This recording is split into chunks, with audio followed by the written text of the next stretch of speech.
Hello friends, स्वागत आहे तुमचं कामिनीज फूड किचन चॅनलमध्ये। आज आपण कच्च्या फोडणीची खिचडी बघणार आहोत, जी खायला एकदम पौष्टिक आहे। तेलाचा कसलाच वापर न करता आपण खिचडी बनवलेली आहे।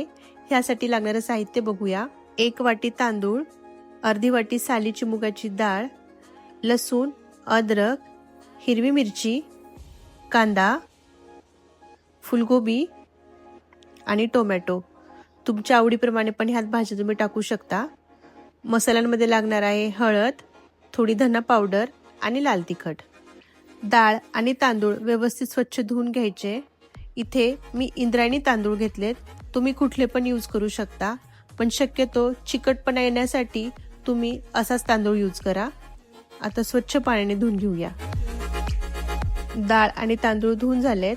आता अद्रक, लसूण आणि हिरवी मिरची खलबत्त्यामध्ये ओबडधोबड कुटून घेऊया। खलबत्त्यामध्ये वाटून घेतल्यामुळे खिचडीला अजून जास्त चव येणार आहे।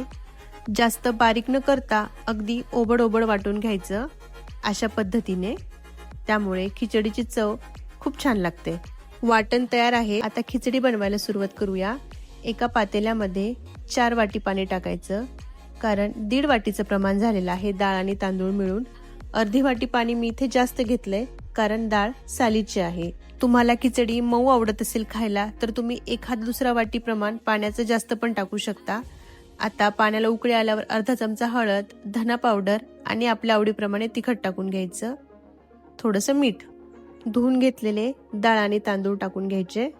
ही खिचडी बनवताना आपण कसल्याच प्रकारचा तेलाचा वापर नाही केलेला। खिचडीला उकळी आली की ह्यात तयार वाटण टाकायचं। कच्चा कांदा, फुलगोबी, टोमॅटो आणि कोथिंबीर टाकून घ्यायची। हे सगळं एकजीव करून घ्यायचं आणि बारीक गॅस करून 10 मिनिटं खिचडी शिजवून घ्यायची। 10 मिनिटांनंतर तयार आहे मस्त अशी खमंग फोडणीची खिचडी, ज्यात आपण कसल्याच प्रकारचा तेलाचा वापर नाही केला। आता कोथिंबीर टाकून घ्यायची। जर तुम्ही ही कुकरमध्ये तयार करणार असाल तर ह्याच्यापेक्षाही झटपट होते। सर्विंग प्लेटमध्ये सर्व करून घेऊया गरमागरम कच्च्या फोडणीची खिचडी।